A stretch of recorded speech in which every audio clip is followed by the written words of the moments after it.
ការប្រកួតបាល់ទាត់មិត្តភាពអន្តរជាតិក្រុមជម្រើសជាតិកម្ពុជា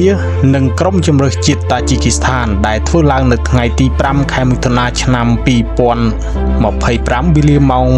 7:00 នាទីយប់នៅភោគលាដ្ឋានជាតិអូឡ িম্প ិកសម្រាប់ការត្រៀមប្រកួតក្រុមជម្រើសជាតិកម្ពុជាបានប្រមូលផ្ដុំវឹកហាត់ជាផ្លូវការនៅល្ងាចថ្ងៃសៅរ៍ទី31ខែមិថុនាឆ្នាំ2025នេះនៅកីឡដ្ឋាន Smart OSN របស់ភ្នំពេញក្រោនគួរឲ្យដឹងដែរថាមជារីកនាមកីឡាករចូលរួមប្រកួតប្រមូលផ្ដុំវឹកហាត់ត្រៀមសម្រាប់ការប្រកួតមិត្តភាពអន្តរជាតិជាមួយក្រុមជម្រើសជាតិតាជីគីស្ថានដែលមានកីឡាករកូនកាត់និងកីឡាករចូលសញ្ជាតិរួមមានអ្នកចាំទីមានកីឡាករអ៊ំពិចិត្រមកពីក្លឹបបាល់ទាត់ភ្នំពេញក្រោនកីឡាករវីរៈតារាមកពីក្លឹបបាល់ទាត់ប្រខ័ណ្ឌរាជស្វាយរៀងកីឡាកររ៉េតលីហេងមកពីក្លឹបបាល់ទាត់ Nagawal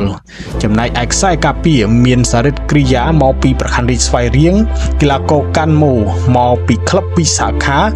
កីឡាករអុកសុវណ្ណមកពីក្លឹបវិសាខាលេងណូរ៉ាមកពីក្លឹបវិសាខាពុតវ៉ាណេតមកពីក្លឹប Nagawal ផានសុខាមកពីក្លឹប Nagawal អឹមវ៉ាខិនមកពីក្លឹបអង្គរ Tiger ខ្សែបម្រើរួមមានកីឡាករជូសតិមកពីក្លឹបប្រកាន់រាជស្វាយរៀងកីឡាករគឹមសុកយុទ្ធមកពីក្លឹបប្រកាន់រាជស្វាយរៀងកីឡាករមិនរតនៈមកពីក្លឹបប្រកាន់រាជស្វាយរៀងកីឡាករស៊ិនសវណ្ណមករាមកពីក្លឹបវិសាខាសូដាវីតមកពីក្លឹបវិសាខាកីឡាករស៊ិនកក្កដាមកពីក្លឹបបាល់ទាត់វិសាខាកីឡាករបងសាមូអែលមកពីក្លឹបបាល់ទាត់ភ្នំពេញក្រោន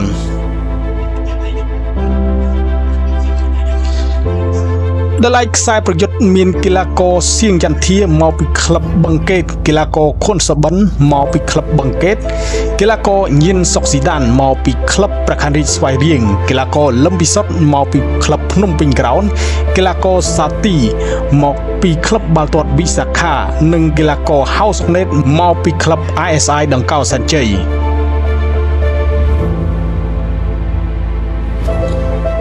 គួរឲ្យដឹងផងដែរថាមុនការប្រកួតមិត្តភាពអន្តរជាតិនៅកម្ពុជាថាតើក្រុមជម្រើសជាតិតាជីគីស្ថានដែលនឹងប្រកួតជាមួយក្រុមជម្រើសជាតិកម្ពុជាក្នុងជំនួបមិត្តភាពអន្តរជាតិវឌ្ឍនៈ International Friendly ដែលនឹងប្រព្រឹត្តទៅនៅថ្ងៃប្រហ័សទី5ខែមិថុនាឆ្នាំ2025ខាងមុខនេះនៅពហុកីឡដ្ឋានជាតិអូឡ িম্প ិកក្នុង5ប្រកួតចុងក្រោយរបស់ខ្លួនតាជីគីស្ថានចាញ់2ឈ្នះ3ប្រកួតដែលឡែកមកមើលពីកំណត់ត្រាល្អបំផុតដែលពួកគេធ្វើបានក្នុងពានរង្វាន់កម្រិតអន្តរជាតិរួមមាន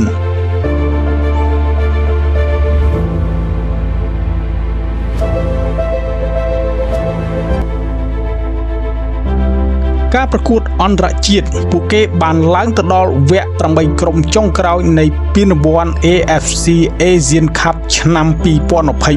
2023ឆ្នាំ2006ពួកគេបានក្លាយជាម្ចាស់ជើងឯក AFC Challenge League Cup ឆ្នាំ2006និងពានរង្វាន់ជើងឯក King Cup ឆ្នាំ2022